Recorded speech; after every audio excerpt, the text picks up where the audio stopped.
Welcome to this episode of the Doug Sanquist Podcast.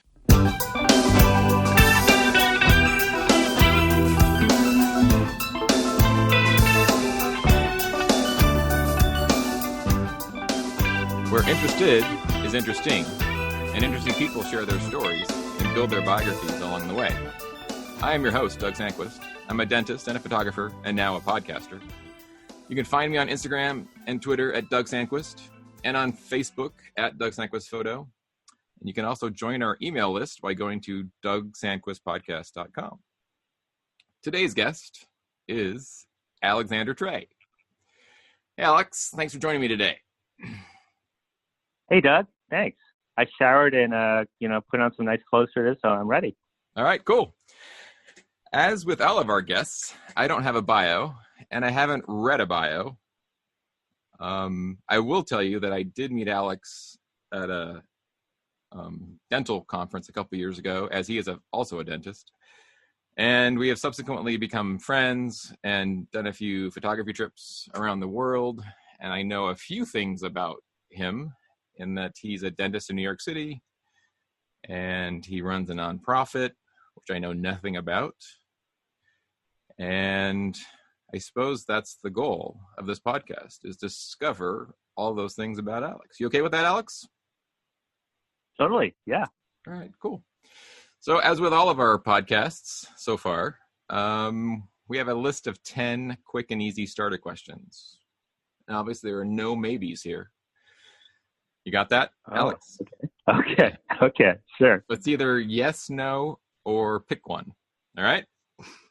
Black and white, okay. Yep. So number one, gummy bears or M&Ms? M&Ms. All right. Sweet or salty? Oh, definitely sweet. Sweet. Okay, cool. Hot or cold? You mean women or? Oh, just hot. Sorry. Would you Wait, my word's not listening. Yeah. Would you wear flip-flops to Disney World? Yes or no? Yeah, if it's going to rain, I would, because I hate soggy sneakers. So I look at the weather report. Oh, I'm sorry. Yes or no? Well, generally no. Generally no? Okay. But I've done it when it rains. Yes, much easier. Really? You're one of the few that have worn flip-flops at Disney World. Well, when it's going to rain in Florida, I'm not going to wear, a thunderstorm. It's so much easier with flip-flops, yeah. Okay. All right. It's the one. Okay. Right lines are shorter. Yeah. I like that. Early riser or night owl? Oh, definitely early. Okay. Cow or chicken? In the Chinese astrological thing, I'm a cow. So technically or ox. So cow. Okay. Short hair or long hair?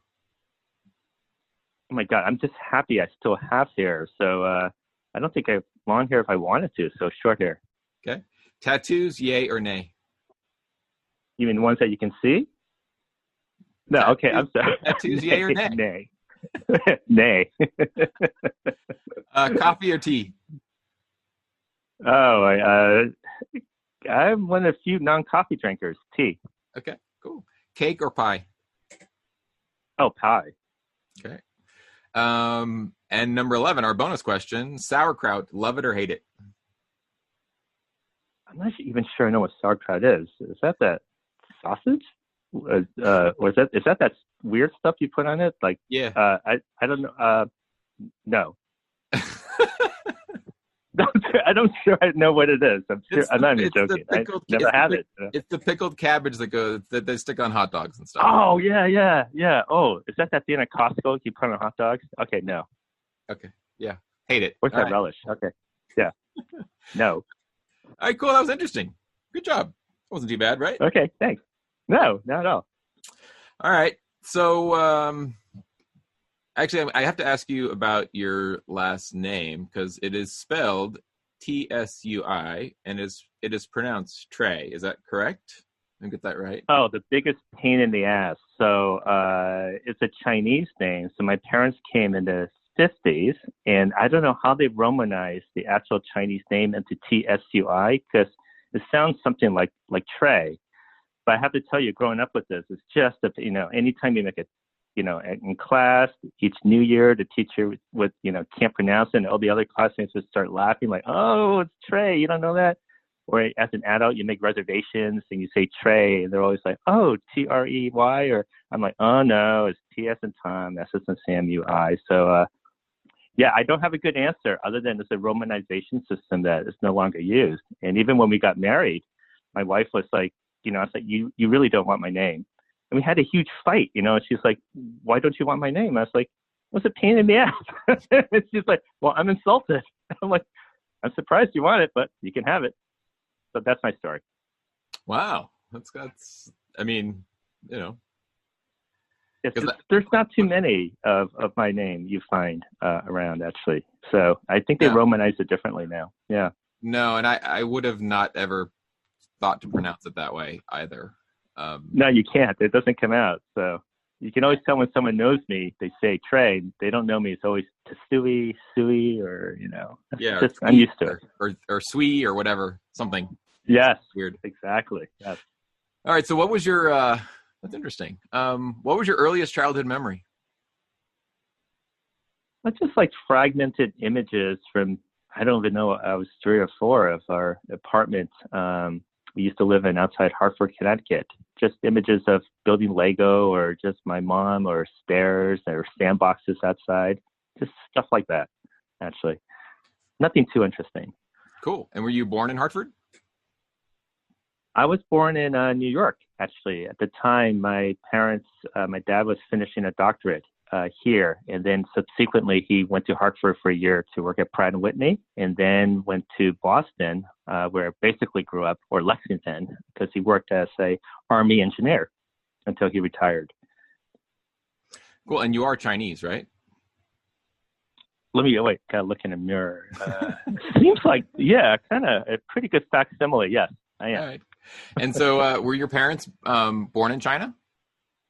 They were born in China. This was during, and their story is a very common story among their friends, because when the whole communist takeover of China, they fled to Taiwan, and they grew up partly there, and then they came over here for graduate school, and that's how they ended up over here, actually. Wow. That's pretty cool. I mean, it's definitely interesting. It's a very times. common story, in their generation at that time, because the U.S. changed the immigration patterns in about the mid-1960s. This is all before then. So you can also study how different populations come over from China and stuff, but this is a common story. So they fled China when the communists started, the rise came. Yeah, and then the whole war. Mm-hmm. Yeah, my grandparents, it's a sad story, actually, because some were left behind, the hardship, they had to go through. This kind of story is common, with a lot of populations, but it's very, similar with what happened. Right. Yeah. So that's why there's still tensions between Taiwan and China today, Right. Yes, right, because the nationalists exactly took over the island, and even Taiwanese people I know now make a distinction, like, are you really Taiwanese, or are you, they call it Kuomintang from the mainland, because that's true, actually. Mm-hmm. All right, cool. Well, I don't want to get into too many politics today. So let's go back to childhood. Let's go back to the news. Yes. Okay. Yeah. So what were your summers like as a kid? Oh, I was a very innocent, naive, easy kid. Very, very shy. Didn't know much about. I mean, there were nothing remarkable in a sense, actually. Very sheltered, very innocent, very naive, very shy, actually. Did you go to summer camp, stuff like that, or no? Well, now we're going down a rabbit hole. I was very shy to the point I didn't have a lot of close friends growing up because I was so shy, just a handful. So, one year my mom's like, oh yeah, let's just try this summer camp, day camp. But it's okay. It didn't work out that well because my parents are great, but they never taught me, how to play baseball or this and that. And I had no idea, stuff like that. So it was hard to fit in other than my art was my big interest at the time. So I did a lot of that as a child. What was your art as a kid? It was just drawing, stuff like that. And then high school, it turned into photography, actually, black and white photography and printmaking, silkscreens and stuff. Wow. Yeah, the silkscreen was pretty good. I won a national competition for one of my silkscreens. So it was kind of it was great. At the time, I thought, can I go to art school? And, if you know a lot of Asian families, that's like asking, can I walk on water? It's like, no, you can't go to art school. You have to become a doctor or a lawyer. It's like, no, you're going to starve. So, I actually wanted to go to art school. And my parents quickly nixed that. So but that's my big interest at the time. Right. So talk to me about what was your process of making of black and white to silkscreen? How did you come up with that? Oh, no, the silkscreens was color and stuff. Oh. That Okay. was different. And photography was just, black and white photography. I got you. Fun. Okay. And, so you made the silkscreens out of your drawings and stuff. Well, you kind of create stencils, and then you layer on colors, and you use squeegees and silkscreens to make prints. So it's basically printmaking. When was the last time you did that? I really that? like that. High school. Wow. Because you have to, have the materials, set it up, plan it. It's a bit of effort. And then it seems like a lot of things. You go into college, you just, stop. Hobbies change. Yeah, it's true. So did you actually develop your own black and white film way back when? Yeah, I did. Yeah. You probably did that too, right? The whole in the dark and processing and the old days, nothing like, my God, like, Photoshop. No, it was a different world back then. Yeah. I actually, I kind of had a similar summer camp experience to you. I wasn't really a fan of summer camps, and I was too shy. I was a shy kid also. And so I took a photography. Big guy like you? Yeah. I took a black and white photography summer camp, and we got to develop. We had to shoot one roll of film and then develop it. That was like the whole week. And looking back, it was probably, I loved it. I loved every minute of it. Oh, I loved it back then. Yeah. It's just too hard to have a dark room in your own house, but it was great. I know. I spent all my free time there. Yeah. Yeah, in episode 1 of my podcast, John Dunkel actually still has a darkroom in his house where he still develops black and white and color film. He actually develops his own color film today, still right in 2020, which is pretty cool. Wow. Yeah. More power to him. I know. Ever since digital photography, it's hard to go. It's just so much easier. I know. Actually. Yeah. So what was your first job? My first job was kind of a job, but without TMI, my mom had this notion that she's going to run a Baskin Robbins for a few years. So we had an ice cream store, actually. And before my dad just got too pissed off after a while, like, this is just too much work, But that was my job. I used to run an ice cream store. Wow. Actually. Yeah. On weekends and stuff like that. Was that like that was in Boston, around Boston? That's around a suburb of Boston. So I guess that's a nepotism job, right? Is that what it's called? I guess my first real job paid was Burger King. Okay. I lost it for a week. Yeah, Burger King. I lost it for a week because I just couldn't believe what a bunch of a-holes the managers were. And it was actually, believe it or not, because I'm just a kid back then in high school. It was a high-stress job. Yeah. And then I became a waiter at a place called Legal Seafoods in Boston, actually, a well-known seafood restaurant. So that's like one frying pan into another. And that was a stressful job, too. And then that summer, it's so fortuitous, I actually ended up in a cardiovascular lab that we did research on hypertension on dogs. Mm-hmm. So yeah, I hesitate to say this because I get different reactions from people, but we had a surgeon who would basically do open heart surgery, give them take out some heart valves, and these dogs will develop hypertension. And then we ran drugs on them. And in the end, you have to take out the organs, slice them up, do some, studies about blood flow and, just stuff like that. Wow. That's cool. So, Yeah, you put a dog in front of me, I can take out everything in about 20 minutes. I know where everything is. Wow. Did that bother you Not at everybody likes that story, Doug. No. I can tell you. So, Yeah. like, I'm awfully good at that. Yeah. Yeah.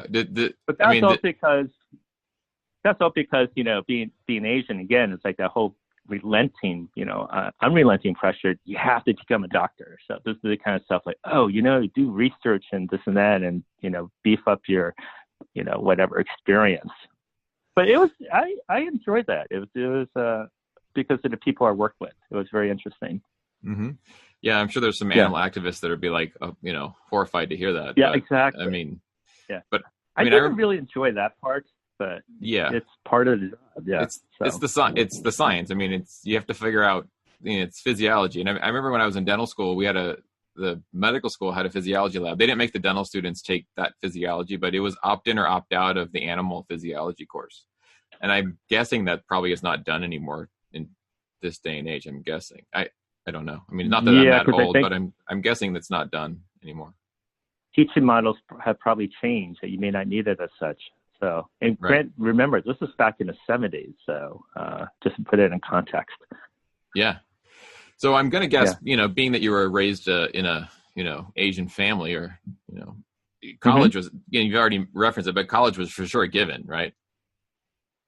It was like not even it was like you might as well just laugh Asian at that one. People, right? Because there seems to be a commonality to the Asian American experience. If I say something to you like, oh yeah, like you were always compared to a composite of the best kids and this and that, like nothing was ever good enough. You get a B. Why wasn't an A? If you get an A, why wasn't an A plus? And it's just the expectation. Yes, you're right. Is no question. You have to go to college. It was no doubt in my mind. So it was a big thing when I said I wanted to go to art school. Actually, that was a kind of a big deal. And in the end, my parents said, "It's up to you. If you want to go to college, you want us to pay for it. This is what you're going to do. And if you want to do the art, do it afterwards." And I said, "Okay." So, and of course, what I even knew then, what would happen, did happen, is that you're not going to do it afterwards. Right. But that's fine. This goes into my whole thing about fate and destiny, and I'm not religious like that, but it's just what happened. It's just what was meant to happen, so it's okay. Mm-hmm. You have. I got a lot of shit in dental school though when I went to interviews, though, because I studied architecture and in college, so every interview was the same. Oh, interesting. Why do you want to be a dentist? So, I always remember those interviews. So you got your degree in college was in architecture? Well, I went to University of Pennsylvania, so it wasn't architecture per se. It's called design of the environment. It's like a liberal artsy architecture degree, and all my electives were the pre-med electives. So that's kind of how I got away with it. But I liked it. It's like I love going to art museums. I love looking at buildings, and it's something that it does stay with you in a good way. Yeah. So how did you choose your career path? Oh my God, that's a sad story. How'd you decide to become a dentist? Just to make it to the point. So after college, I didn't know what to do. I was not well directed. All my other friends, they went to med school, they went to B school, they started working on Wall Street, except for me. And because architecture is a useless degree unless you go get a master's. There's nothing you can do with it. So my only job offer, I think, at college was for $15,000 in New York to work as an assistant buyer for Macy's. That's pretty pathetic. And I was like, okay, it's true. It's kind of useless, Or even back then, $15,000 was nothing in New York. It's as pathetic as it sounds. Yes. Yeah. And the CIA kind of gave me an offer. It's like, what am I doing going to CIA? Because they came to campus, and it's hard to get interviews with my degree. But did you interview with the CIA? Hold on. Yeah. I mean, just it's a college, whatever. It wasn't serious. It was an interview, but it wasn't. It's just one interview. And that was at the college, not at. You didn't have to go to Virginia to do that, right? No.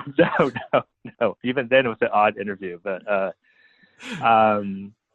No, so afterwards, I didn't have any practical job skills because I that was the time of depression in the architecture market, and I did research actually for the same doctor in Boston. Actually, moved to Rochester, New York, and so I worked in his lab for a while. And my mom had it all laid out for me. You're going to do this.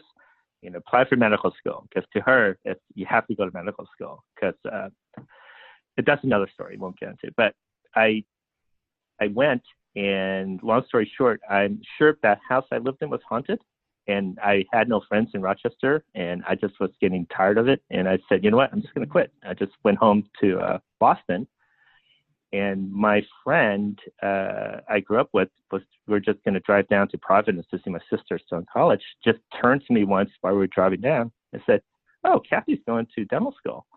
I'll never forget that moment. It just clicked, and I thought, what? Kathy can go to dental school? Well, why can't I do it? Mm-hmm. So that's what happened. So when I got back from that trip, I made an appointment to see the dean down at Tufts. He met me. He talked to me. He went through my record. He goes, well, you just need to do this. Take the DAT, take organic chem, and you can apply. So cut to the future. When I was at Connecticut, the first day, I'll never forget this. People were sitting around talking about a bridge. It wasn't until 2 years later I knew what they were talking about. Oh, that's a bridge. I was the only one in my class that made such a haphazard decision to become dentist. Everyone else knew, and they researched it, this and that. I just knew nothing about it. I knew nothing. You knew nothing about it. I didn't know what a bridge was. I did not know what a crown. It's just I had to do something. But it's worked out really well. So that just goes to my whole thing about, was it meant to be? I don't know, but I'm lucky because if it didn't work out, it would have been my fault. Yeah, it's interesting you tell that story about the bridge because I am the son of a dentist, and I am a dentist. Yes, so you knew, right? Yes. You know what? People ask me that all the time. They assume that all the time, and I never really knew anything about dentistry until I went to dental school. I didn't work in the office. I couldn't have told you what a gold onlay was or whatever a restoration was. To me. Yeah, I didn't. Really? It really wasn't my. I knew some stuff, but nothing. Like I may have known what a bridge was, but there was a lot of things I didn't know until I got to dental school. You knew what an implant was before school? We didn't have them. See, one guy I remember on the interview tour kept asking about implants, and this is very early. And I kept thinking, that kind of implant? What's an implant? Yeah, right. Yeah, it's just interesting. We do it all the time. Yeah. And it's interesting the assumptions people have about what people know or don't know. I think is interesting. Yeah, so, that's true. Actually, absolutely. Yeah. So you're happy with you kind of stumbled into it, so it sounds like you're pleased with the decision. You're pleased with the decision very that you happy. made. Yeah.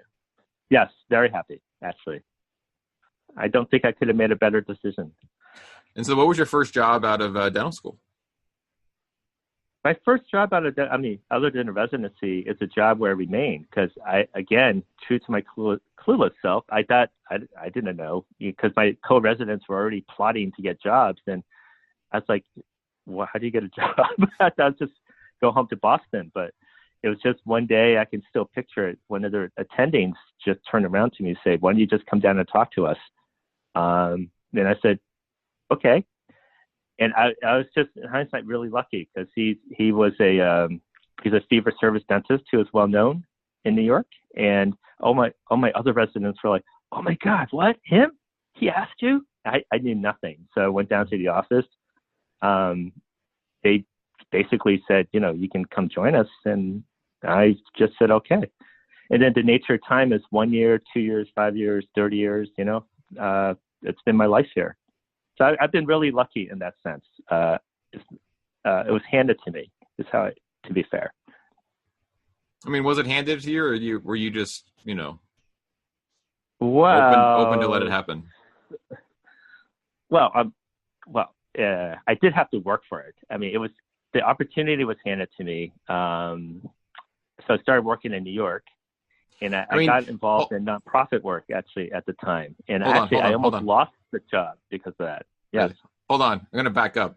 You also got into dental school Okay. because you had great grades in college, right? So you weren't like, due to your Chinese roots, you couldn't get C's in college, right? Well, due to my Chinese roots, that you're sheltered. My freshman year, I almost failed out of college. Oh, really? If you want to really go there. Really? I had C. Yeah, I think I had a D in chem. C, B. I think I had a 2 point something the fresh year. My parents were livid, livid, livid. They almost pulled me out, and then because I didn't know how to deal with freedom and all these friends and drinking and stuff like that, and the social life was more important to me. And so once I really worked hard the last 3 years to pull my GPA up into the threes. So yeah, I mean, so to your point, yes, I did earn it in the end. It was hard work, but I almost blew it the first year. In college, yeah. All right. Uh-huh. Mm-hmm. All right. In college, yep. So let's talk. Yeah, you mentioned you mentioned your first year in dental school. I mean, your first year in dental practice, right? Yes. And you almost lost your job because of something else. Oh, the first year, what happened is that, but part of me always had an interest because, you write these essays, to get into dental school, but I meant what I wrote, which was that I would also want to donate time to an inner city community to help people.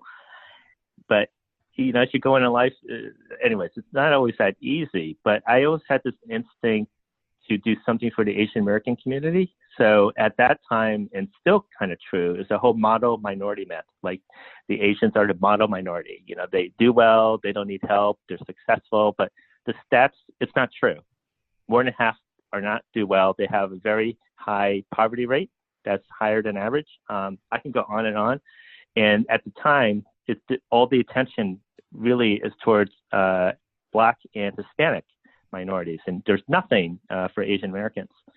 And also there's no role models back then, Connie Chun, and that was it, and, we don't play football, obvious reasons, there's nothing like full contact chess, right? So what happened was that I had this idea to start this mentoring program for Asian American kids in New York. And that was really the love of my life for a decade, because it was really, I got 4 other people, and we started it from scratch. And it was a lot of work, but that experience changed me and taught me so much about everything, about New York, about myself, about people. It's been really, it was my proudest achievement, actually. So why is why don't we ever give any attention to the Asian American youth that are impoverished? I think that's a bigger issue as to how you how do you make noise? How do you affect change? Where does change come from? Does change come from policy? Does change come from what drives people to provide change? That's a complicated question. So I think that would be a whole long discussion. But I think change is something you need people to recognize a problem and do something. What we try to do in our way was just to provide young professionals to get involved by mentoring inner city Asian American kids, and we hope that if we can keep the cycle up, that the kids we mentor one day would go back and help other kids and kind of put something in motion. And it's happened, actually, but it was quite a process to start this from scratch. How to incorporate something, how do you go to the schools, because when you first go to the schools, we used to make our presentations in schools don't let you in. It's like, who are you? So it's just a lot of how you learn how life works. I meet random people, they hear about it, they want to help me, they make introductions. This is a whole long story, but it really, in one part, reaffirms my faith in people, that the people I've met, are so willing to help other people. And also reaffirms, my the other side of it, people who aren't willing to help. I mean, it's all rolled up like anything into one ball that's multifaceted. Right.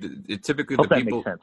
yeah, the people that you would never expect are willing to help, and often the people that you think could help and have all the resources just close the door on you for some reason. And it's an interesting. That really comes down. Yeah, the hardest thing is fundraising. So you start anything, you're going to have to get there. You're going to have to address fundraising. And when you ask, to that point, you ask people for help. Some people you don't expect would help, and some you think they will, they won't. It's very interesting, actually. Kind of like patience. Who's going to pay you? Mm-hmm. Yeah, I mean, you just That's never a know, and you can't. It's always the rich ones. Yeah. You can't really tell. You can't really tell until you kind of get into it.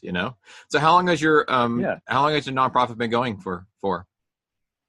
I did it for 14 years. So it was because I was an associate for about 8 or 10 years.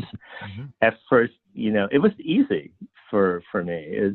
I did all pro fees for a couple of years, and then slowly work as patients get to know me. Work trickled in. But my first love really was that group. It's called Apex.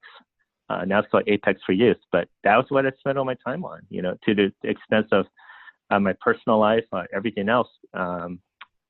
And I remember year 5 or 6, the partners brought me in for a meeting, and they said, seems like you care more about that than this. So we just want you to know that you're probably not going to be a partner here. It's like, oh, okay. And that's when I really started to realize, you got to have a balance.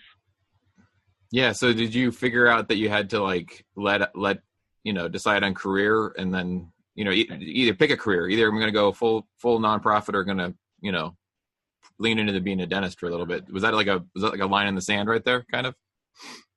That should have been a line in the sand, but it's just me. It wasn't. I was more like, okay, all right. Because they said you could still be an associate. And back then it was still my salary wasn't bad as an associate. They were pretty nice about it, 40%. So I was like, okay. But in hindsight of course I was stupid, but then they came, a couple years later, they said, okay, we changed our minds. So I didn't think about it, which is not good, by the way. Mm-hmm. Yeah, I mean, it's kind of, this kind of goes on with life. In life, regret, it's kind of like you can only do what you can do. And, but you wouldn't be where you are if you didn't do what you did. Because sometimes it's like, do I regret it? Yeah, I do regret a lot of things I've done. I mean, in many facets, but I could only have done what I did, and then I wouldn't be here if I did something different. So it just comes down to, am I happy where I am? If I'm happy where I am, then yeah, it was okay what I did, and I can't let stuff like that, because I should have reacted differently. The bottom line, I did the nonprofit stuff a little too long. Mm-hmm. I should have concentrated on dentistry earlier. Because now, I'm full, 100% dentistry. But, it's like going to Spear, where I knew you. Keiko was telling me to go for years before I went. Right. I should have had an earlier start. So but then I wouldn't have the other stuff. So you stepped away from the nonprofit altogether a few years ago? I had to. Mm-hmm. Yeah, this was maybe 12 years ago. Okay. I got married. I got married late, and because partly nonprofit was partly my love in a way, but you had to step away also. I mean, this goes into succession, and, you bring a certain skill set to these kind of jobs. It has to survive without you. And you need someone else with a different skill set. To take it further. Yeah. Yeah. To change it, whether it's going to, survive or not. And that organization has done really well. The guy who's heading it now, he's a great guy, actually. So it's done really well. Are you still on the board? They have these galas. What? No. You just have to step away. Uh-huh. Yeah, but yeah, they raised $1 million, at these galas, each year. It's pretty impressive what he's done. Yeah, that's kind of cool, right? That's like your little baby that you've you launched, and it's out there doing its thing. It's pretty cool. Yeah, it's all that dentistry, it's all related in a way. It's a people. It's about what I enjoy most about both is just how you can really connect with people on a deeper level. It's very gratifying, actually. Did you expect that part of those two entities? You obviously picked dentistry just because somebody sounded like that sounded fun, or I could do that. But did you expect the You mean interpersonal? I needed a job? Yes. Yeah. Did you expect to have the interpersonal like relationships that you develop from it? Did you expect that, or did you even realize From dentistry? Yeah. No, because dentistry. I mean, I know a lot of people like you, Doug. You know, these are people I respect and trust. But in New York City, you know, I'm just being totally candid. You know, I get so many second opinions. People come in and I can't believe what people tell people. Like, are you kidding me? And I don't trust most dentists, actually. But I digress. But what I like with dentistry is that, you know, if you dedicate yourself to the art and science of dentistry, and you're competent at it, and you're honest and ethical, you really can make a big difference in these patients' lives. And they really entrust themselves to you. And I know you know the same thing. You really get involved in their lives, and, you know, they all become like close friends. And that's really gratifying to me. At Apex is the same thing. It's just that interpersonal, and this is coming from someone, now you know, who's very shy. So it's interesting. Later in life, it's like, you know, I interact with all these people that I never would have expected to as a kid. So it gives me a platform also to, you know, it's changed me too. I'm less shy than I used to be, but I'm still innately very shy. But dentistry has helped me also in that way, because you talk with people all day. Mm-hmm. And as an aside, sometimes you come home at night, my wife doesn't get it. It's like, how come you never talk? And I'm like, I've just been talking all day. It's like, how come you don't want to see these people on weekends? I feel like I've been, you know, seeing friends all week. It's like, I don't want to. I want a day off. Yeah, it is an emotional job. I mean, it's not so much, you know, so I think. Yeah, you know what I mean, right? Yeah. It's definitely, you leave everything on the table, basically. It's physically and emotionally draining for sure. Yeah. So, yes. You know, so as part of it, it's like the chance that you like me, like you're honest and you're good. It makes a big difference to people, because a lot of dentists aren't. I mean, right. I just feel that way. So if you're good at what you do and you're honest and you get to know people, it's very, to that, it's been unexpectedly rewarding. I never would have guessed. So. Yeah, it's actually one of the reasons why I was actually, I was going to go to medical school when I went to college, and I decided did you have my mom? Yeah, no, I didn't. I was going to go be a heart surgeon. And then like you, I almost failed out of college my first year. I had like 3 C's and a B. No shit, really? Yeah. I had 3 C's and a B. And then I didn't like college. I couldn't wait to get through. And so after my 3 months or whatever it was, halfway through my first year in college, I'm like, I cannot do this for another 12 years, which is what it would be if I went to medical school and residency and that whole thing. I'm like, I just can't do this. And plus I started thinking about it, and I didn't like hospitals. I don't like hospitals. You just thought, I know what you said, Doug. Really, you're not being honest. You said, I'll just marry a doctor. I don't have to be one. I'll marry one. Right. Yeah. Yeah. And then the one thing I liked about my dad's job was that he would always talk about his patients, and he would always talk about the relationships he had with his patients and who he knew. And I liked the fact that you got to see people and got to meet people and got to, get to know people and actually live their life with them. And that's one thing I liked about our job as being a dentist. I like being able to get to know people and to, you know, grow up with them. Oh my God. You know what? You just articulated that so well, David, because you're right. When I come home and talk about work, it's about the people. You're right. It's not about what I did on them, but you're right. It's about this and that. And in New York, you know, you do have, you get some people in the news. It's just and you get to know them as people. Mm-hmm. And you're right. I always talk about the stories. That's a good point. Yeah. Not like, honey, I did a veneer today. Right. Yeah. They don't care. Yeah. Yeah. So, all right. So what about tell me about your other hobbies? I know you travel a lot. So fill me on how'd you get going traveling? Oh, thanks to you guys. Photography. It's, I always thought I was a decent, but not, you know, decent photographer. And it wasn't until this I'll always remember. I have to give Bernie credit for this, our friend. At one time at Spear, he just took me aside and said, "Oh, do you want to come on this trip to Canada? You were there on this trip." And he said, "What in Lake Abraham, Lake Abraham?" Yeah, yeah. And you know, at the time I was like, "Huh? What? No, you know, like." And I didn't go. actually. And then I think I saw some pictures you guys posted, and I was like, oh my God. And then the next time he made an offer was to go to Norway. I just said, sure. I didn't know what to expect, and you can appreciate this. So this is really what transformed me was that first day. I don't think I knew you very well even then. I will never forget this. You guys, we got there to those cabins, Mm-hmm. and everyone started unloading, and then was it Edwin or someone said, okay, you can shoot the lake in front of you. Oh, you guys started whipping out your tripods and your filters, and I was like, what the fuck? What's this? Like, what are you guys doing? And you're like, I'll never forget feeling so clueless at the time. And long story short, by the end of the trip, I was starting to get it, and watching, you too, Doug, all of you guys, what you did and this and that. And that really started this whole love affair with photography to this level now that it's opened up so many, doors, and understanding what post-processing is too. Like what the reality you see, I used to be a purist. Well, you can't use Photoshop or this and that, but it gives you the chance to express it. Idea of beauty and an idea, and it's been great. So that's really my big hobby now. And what I love about it is that I was just in Italy in Carnival. Again, it's like you take 2,000 images, and at night you can just sit around, pull one up, process it, and it's great. It's a very kind of it's a great hobby. And so I know you know what I mean.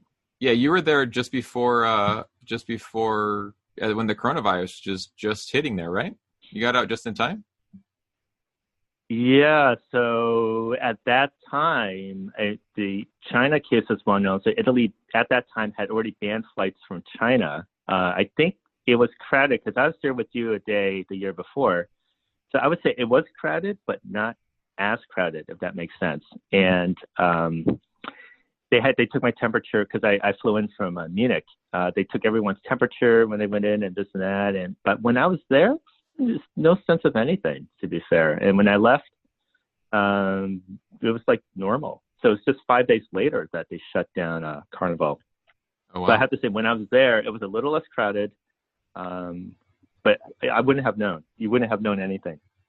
How'd you feel about being a Chinese guy in Italy in 2020? I wouldn't go to France because if you read online, the racism is pretty bad, actually. Really? I'm not going to paraphrase anytime soon, but I didn't get anything in Italy except for maybe this one French woman at one point actually may have said something when I was trying to jump in for this picture of when I did costume people. So that was it. Actually, it wasn't bad. Not noticeable. Yeah. That's cool. All right. Cool. Yeah. But you used to, even before your photography trips, you used to travel a lot around the world, right? You've been a lot of places around the world. Yeah, that's my big hobby because I always say to my friends that all you have to do is step into this machine. If you're willing to wait 24 hours, you get out in a different part of the world. And when you die, you're not going to remember you worked that week. So why not just travel? So that's always been my philosophy. So my favorite place is Southeast Asia because it's just so colorful and different, especially Myanmar. So yeah, I'd love to go take pictures, come back. And I wish I knew then what I know now from you guys. Actually, I would have taken better pictures, but I love just immersing myself, stepping out of a plane in a different part of the world. It's still something that drives me and I love doing. And yeah. How many countries have you been to? So let's see, over 50, I think. Wow. You do those lists. Yeah, it's been to quite a bit, but don't forget, I'm older than you, unfortunately. and I do remember the story about you when you told me you lost your passport in China. That had to be fun. Oh my God! But these are the things. It's funny you brought that up. These are the things to remember because I was in Macau, Hong Kong. So I went over to Macau. You just hop a ferry, and when I took the cab back to the ferry port, I'll never forget. It's like I got out of the car, and all of a sudden it's like, oh dang, my passport was in the back seat because I looked at it, and then I knew what it's like to be stranded without a passport. So it was a day to remember. You had to go to the consulate in Macau to get a permission to go to Hong Kong. Then you can't go in until you get another permission to go to the embassy. And from there, they give you a 3-day valid passport. And yeah, it was a weird experience. Yeah. How long did it delay your trip? Did it delay your trip much? Just a day. Okay. But then, this kind of thing, like everything else, when I was in Macau, I had to stay up all night, didn't have a hotel room. And the guy's like, oh, yeah, this happens all the time in the casinos. Don't worry, you're not the only one. You're like, oh, it does? You know what I mean? It's like, oh, this shit happens to everybody, But yeah, never happened to me before. Yeah. Yeah. So where's your next trip after the coronavirus? Do you have one planned? Actually, I wanted to go back to Myanmar because, in light of, because of what I've learned from everyone, you guys, photography, I wanted to reshoot some pictures, but I guess no time soon. And Italy is my favorite country in Europe.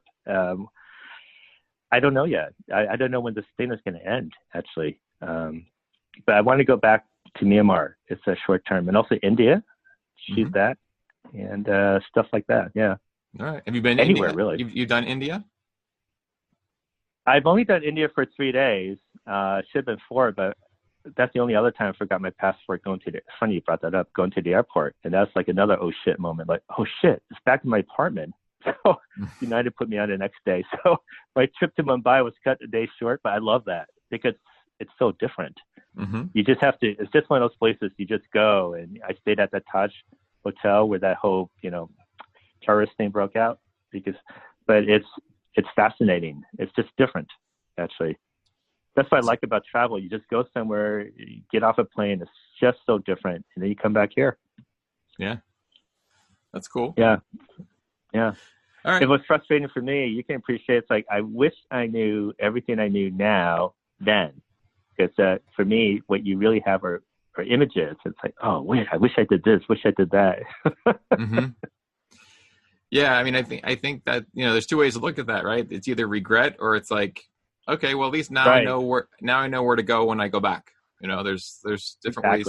There's different ways to think about that, right? Yep. This is pretty cool.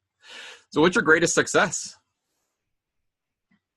Oh, the canned response. Is this where I'm supposed to say my kid or my wife? But it's the real answer is, which is true, but it's at Apex, that nonprofit thing was, I think, my greatest success, actually, because I put so much of myself into that. How many kids do you think you actually helped over those 14 years? Is that like a metric? Oh, over 1,000. Yeah, oh, wow. A lot. Yeah, and it's really the connections that still bind people together. So it's, I think that's sad. And also being a ethical and honest dentist, I'm proud of that in the sense of the same thing, the relationships I built with patients. I think I'm proud of that too, actually, which has been unexpected going in, but it's so gratifying now. And you already talked about a few regrets, so I won't make you belabor that point any longer. So what's your greatest fear? Like I dated someone too long, should have dated this, should have, that. Yeah, of course. But then again, maybe I wouldn't be here, right? Right.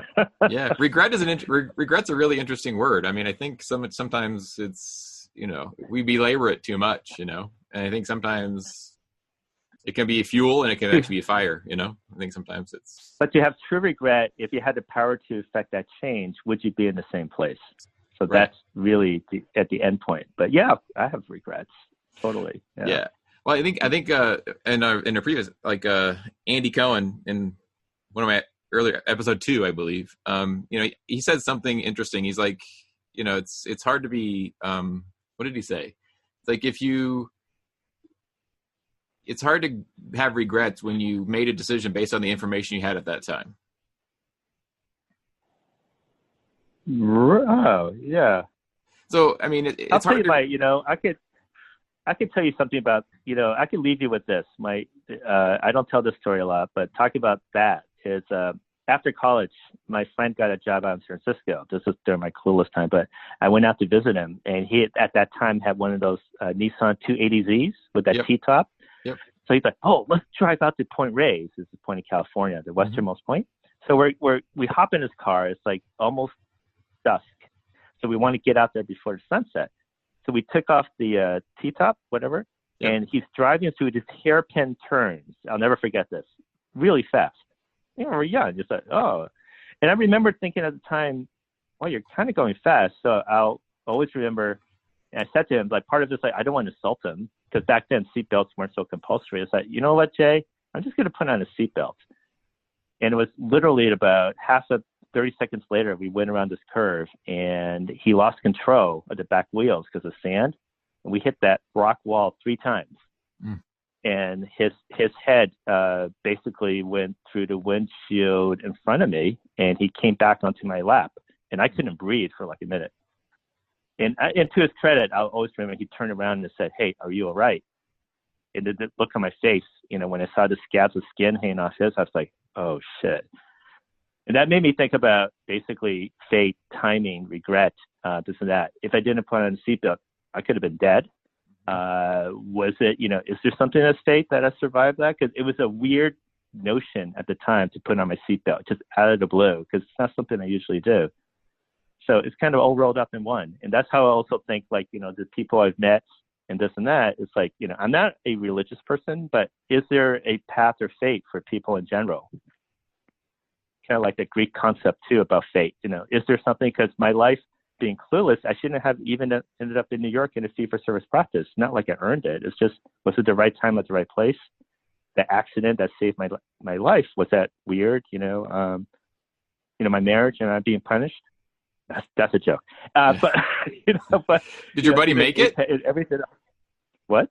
Did your buddy make it? But it was all night in a plastic surgeon sewing up his face again, actually. But I should have been dead, actually, because at my side, I would have gone out to the wall. Mm-hmm.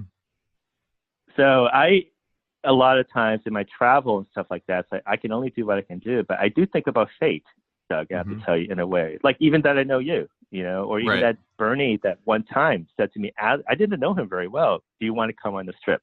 And that trip changed my life. Pretending, "Do you want to come work with us in New York?" And I know we all have these stories, but that's what I think. I sometimes try to piece these things together, and it's very interesting to me. Mm-hmm. Yeah, I mean, the trips are interesting. I mean, it's kind of cool to hear you tell the story about the photography trips, because I mean, that you're not the first person who's actually mentioned that they've been life changing. I think they're life changing for all of us in various different ways, just because it's a way for us to actually identify and meet new people and actually get shared experiences and actually realize that we're all kind of in this game together. I mean, none of us have it all figured out. No, great. Especially Japan. That was a great trip, actually. Right. I really enjoyed that on so many levels, actually. Right. Yeah, I agree with you. Yeah. Yeah. So what's your greatest fear? It comes down to authenticity.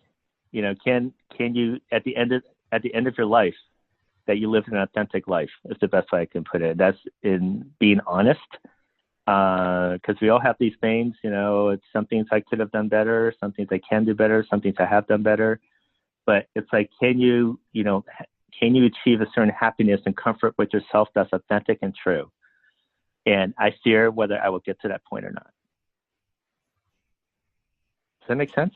Yeah. Do you fear that is that a daily struggle, weekly struggle, or do you think about that often? No, overarching struggle, about honesty and, I mean, on deeper levels, not that it goes shoplifting, but it's just, that's my fear, that because as you get older, to my age, it's like the horizon, it's not far away anymore. I can see the end. It's not like when you're young, you read about these French explorers, and it's like, you're crazy, man. There's no fountain of youth. Right. I get it now. Yeah, I'll go to Florida, like Ponce de Leon, but now I see the horizon. It's in front of me. I have patients like, who die, younger than me, older than me. It's like, and you start to think about, what do you do with the time left? And to that, it's like, to me, it's a question of authenticity. I mean that in a very broad way, right? That because I don't know, what will happen. Even this virus has been interesting, just a chance to slow down. Right. Yeah. Yeah. I mean, who would have thought? Go ahead. Yeah, my biggest regret is to have regret at the end. How's that? That's kind of hand in hand with authenticity. Yeah, I get it. Or your biggest fear is to have regret at the end, something like that. Yes, that's a better way to put it. Yes, exactly. I like that. What would your current self say to your young self? That? learn to play to your, no, you just got, what I've discovered is that going back to, how to put it, you need to engage people more, is what I would say to my younger self. Learn how to engage people, to build real relationships with people, to extend yourself out there. And that's the only way you really will grow and learn, instead of being, and that's just, don't be so shy. Yeah, I think, don't be shy. That's really interesting, because that kind of mimics my own past too. Because I think back, and I think one of my regrets is that I wasn't interested enough in others early, you know. I mean, really? Yeah, I didn't know that. Yeah, because I mean, I'm a fairly shy guy too. I mean, how'd you get married? Well, yeah, that's another no, you're story. right. You know what I mean, right? Yeah. So you would say the same thing, right? Like, embrace yourself more and be comfortable, right? Reaching out to people. Yeah, I agree. Yeah, that's what I would say. What's your greatest inspiration? Inspiration? You mean people, or? It's just a drive to do. I don't have a inspiration. It's just a drive to always do better for me, actually, in different facets, whether it's beauty, whether it's dentistry, clinical, myself.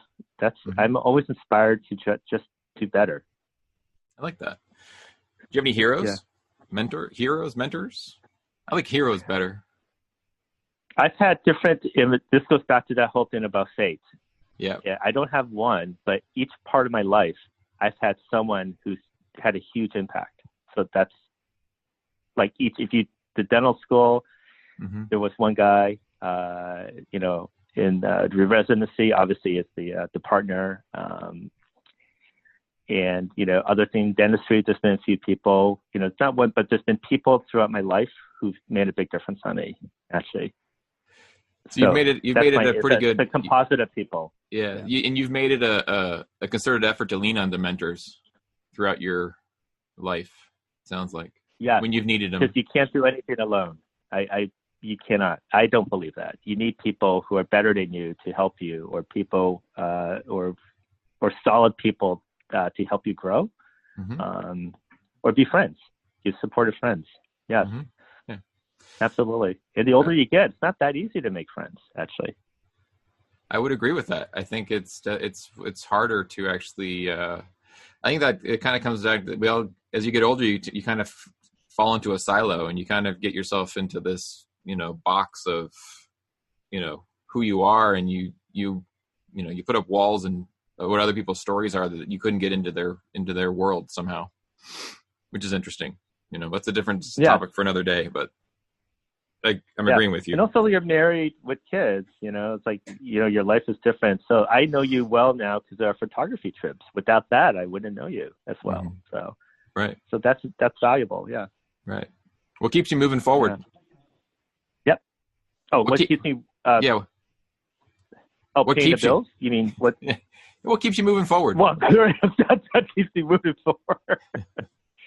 Keeps me moving forward is the same pursuit. The same pursuit, with work is always to get better. And photography is that pursuit of the perfect picture. This is what drives me. What is a perfect picture? It keeps changing. Like, it's like, I don't know, you might feel the same way. It's like every time I look at my images, right, it's like looking at my ceramic work. It's like, you think it's great at the time, and then as you get better, it's like, that's a piece of shit. So with photography, it's the same thing. I look at these images like, when you do it, it's like, oh, it's really great. And then you look back on it a few months later, it's like, oh. So it's that kind of like pursuit of it's just creating beauty, and you know it when you see it. Mm-hmm. That's what drives me. And it changes too, obviously. So it's interesting. I love it. It's like what I learned from you guys, you take a picture and what can you do to it to create something different? So, right. And what does that, and how does that unlock what you really saw? I guess that's the question. Because what you really see and what you process in a picture, it rarely, I learned, looks like what you saw, right? So it's really what you're trying to express. Right. And then what is it that you actually saw? Well, you just see like a template, or you see something that's you think is beautiful, but then when you put it on your computer screen and you play with it, you can do something even more beautiful. Right. And then once you realize that you're able to do those things, then you're actually able to go out in the field and actually see it before you even take the picture, because you know what you can do to it later. Doug, you are, I will say, right, you are better than me. You're ahead of me, but yes. But I'm getting to that stage that, yes, that you see it in the field and you know where you want to go. But right. I'm working towards that. Yeah. Yeah. And I think that's the challenge. Now seeing it. Yes. Yes. I still have to catch up to you, buddy. So. No, I think you're doing well. I mean, your images from Italy were stunning.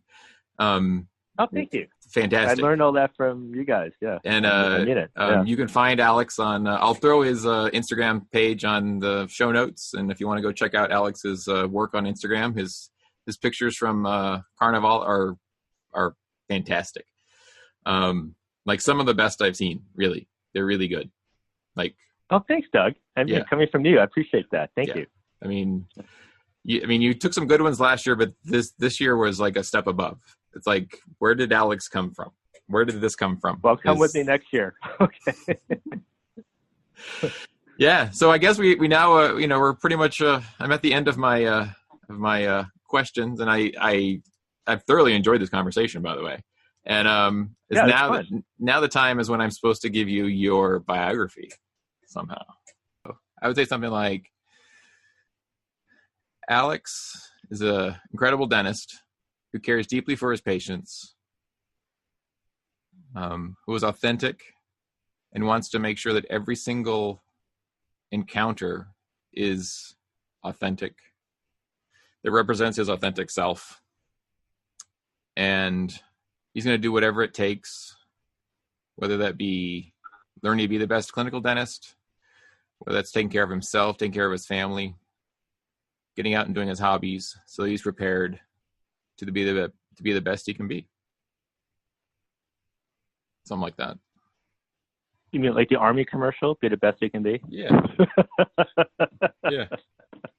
Yeah, that's not bad. Yeah. Appreciate that. That's good. Yeah. We actually have a lot more similarities than you would think. We almost have exactly the same. Shy? Oh yeah. Yeah, I didn't expect that. Yeah. I didn't expect that. Yeah. We'll talk sometime. Yeah. All right. Yeah. Hopefully take care, in person before the end of the year, but who knows? All right. I know. Okay, Doug. All right. Okay. Bye. Take care. Bye.